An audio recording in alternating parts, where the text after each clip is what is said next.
La naissance d'Israël, l'Église de Dieu. Première partie. A. La chute de l'Église en Éden. Lorsque Dieu, les larmes aux yeux, en présence des anges, le visage en berne, ferma les portes du gigantesque projet de l'extension de son royaume sur la terre, et éteignit toutes les lumières du petit théâtre d'Éden, Genèse 3:24, il les ouvrit plusieurs générations après, à Abraham, le père de la foi, Genèse 2:3, dans la promesse faite à l'un de ses 8 fils, Isaac en Genèse 17:19. Isaac en grand observateur des traditions de ses pères, transmit fidèlement le témoin à Jacob, qui fit de même pour Judas, qui signifie « Je louerai l'Éternel », le 4e de ses 12 fils, Genèse 49:10. B. La grande marche de la prophétie du salut. 1. La vision de l'échelle, ou la préfiguration de l'Église de Christ. La vision de l'échelle de Genèse 28:12 est la préfiguration de l'Église de Jésus. En effet, dans cette vision, Jacob prit une pierre et en fit son chevet.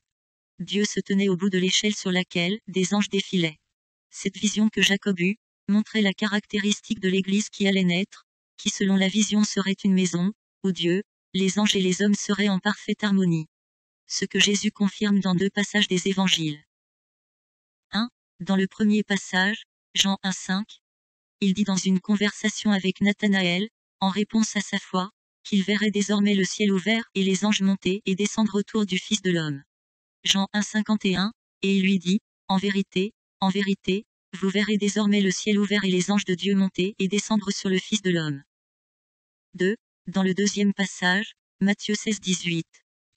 Jésus révèle les principes fondamentaux de la création de son Église, Matthieu 16:18, il dit, s'adressant à Simon, qu'il est une pierre, et que sur cette pierre, il bâtirait son Église. C'est cette même pierre, qui fut révélée dans une vision à Jacob, le porteur de l'Église. Matthieu 16:18, et moi, je te dis que tu es Pierre, et que sur cette pierre je bâtirai mon Église, et que les portes du séjour des morts ne prévaudront point contre elle. 2. La naissance du peuple de Dieu, Israël. La naissance d'Israël, le peuple éternel de Dieu, est préfigurée dans le combat que Jacob eut avec l'ange de l'Éternel en Genèse 32:24. Car ce combat révèle celui de Gethsémanée, que Jésus mena dans la nuit, au prix des grumeaux de sang, avec à ses côtés, les 12 apôtres. Luc 22:44. Lui aussi, un ange lui était apparu cette nuit-là pour le fortifier, Luc 22:43. Mais à la croix où ce combat s'intensifia, outre les mains, les pieds et la tête qui saignirent, son côté fut ouvert comme lors de l'accouchement d'une femme. Ce que les écrits confirment venant de Jacob, qui cette nuit aussi vit la hanche déboîtée.